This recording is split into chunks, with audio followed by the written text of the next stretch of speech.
Hi, my name is Heidi, and I've been living in the Philippines for about 4 years. I live with my Filipino husband. He's a Filipino citizen. He lived over 27 years in the United States. And today I want to discuss rentals, overpaying, underpaying, and finding the right place uh, for you. You have to find what's actually right for you. I would suggest that you guys not purchase.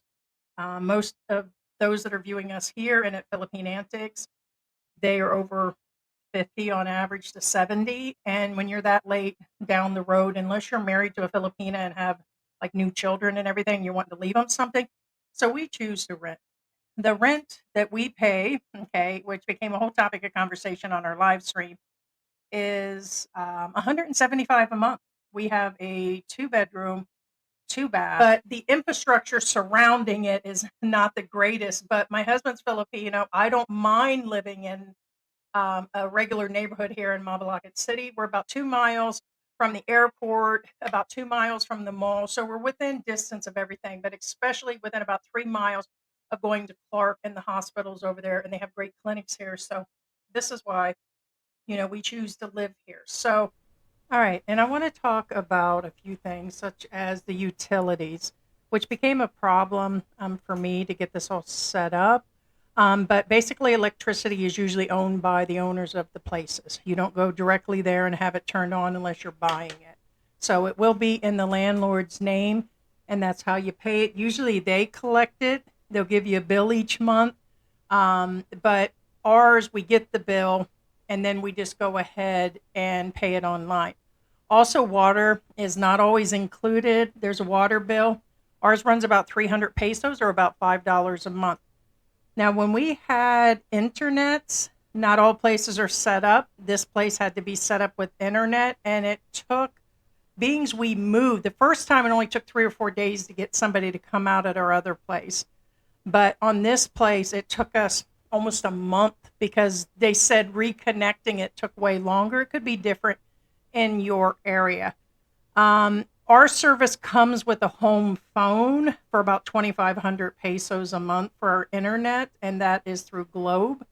As far as the telephones, we use both Globe and Smart to make sure that we get a good connection. As you see here, George is showing you the balcony. We really do enjoy hanging out there. It's really nice, like during the holidays, we could see the fireworks. There's a nearby church and everything. Here, what you're looking at is other rentals, and this is a condo section that's in Cebu. Okay, this is a fairly small place, 2,500 pesos. All right, it is about 2.5 times more expensive than ours, and it's partially furnished. Two-bedroom, one bath is what you're looking at. Now, in other areas, it is going to be more expensive. Infrastructure will be a little different, a little nicer, but still unwilling to actually pay this price. Here in a minute, there's going to be another unit that's an all in one. It's more like almost like a hotel room. It's a little smaller and a little cheaper. Here you have the double beds. A lot of the houses have these armoires in it, but little to no closet space in the Philippines. I don't know what's going on.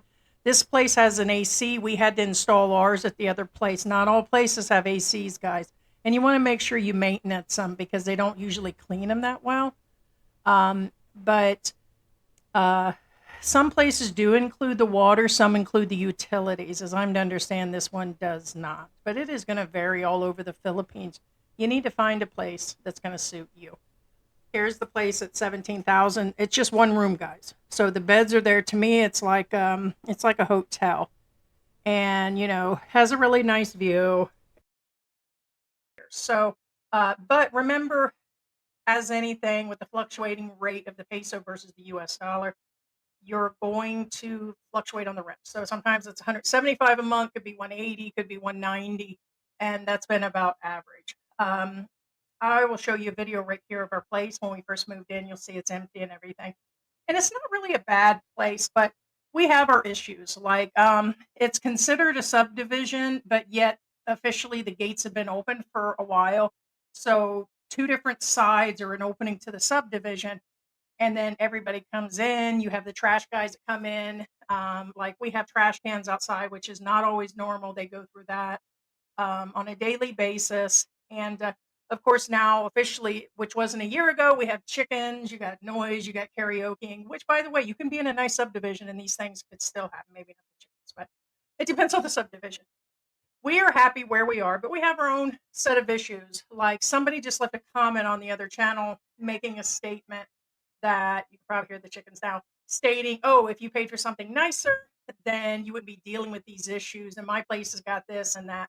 And it's like, no, not really. And I wanted to address this because I don't find one unit. If I'm going to pay 1,200 a month, 1,000 a month, I'm going to go find a place in BGC. And a lot of people are like, oh, you'll never find it. Oh, yeah, you can.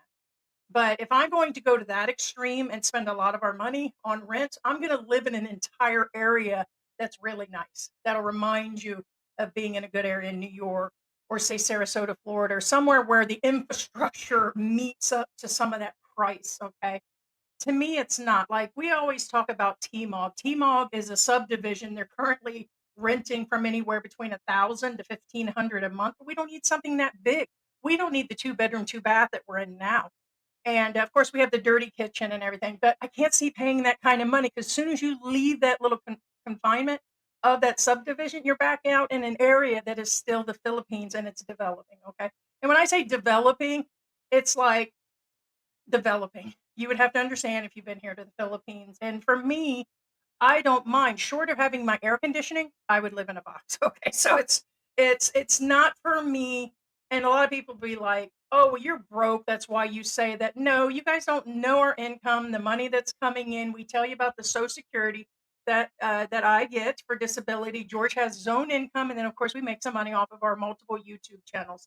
And we feel comfortable where we actually are, but it doesn't mean that you should have to put up with any problems in your neighborhood. So find the place that's going to make you happy. Also, I suggest that you get rents around 30% of your income. Now, there are some guys trying to live out here on that 1,000 a month, like they come with nothing but savings, and then you should live within 30% of your income as far as rent and everything. But a lot of people don't adhere to that. What else is it? Again, I don't feel that purchasing land and housing is worth it unless you actually have kids or a spouse that needs that. Check into the condominiums. I think the building has to be owned by a percentage of Filipinos and has to meet certain requirements where you can actually purchase it. Okay. And yeah, so also we suggest when you come to the Philippines and you're looking for housing, get an Airbnb in those neighborhoods you want to be in. A hotel from a distance of a neighborhood, you won't get an ideal. Go there day and night because when we moved into this place, we found it was a lot more active at night than in the daytime. And so you'll miss a lot of things.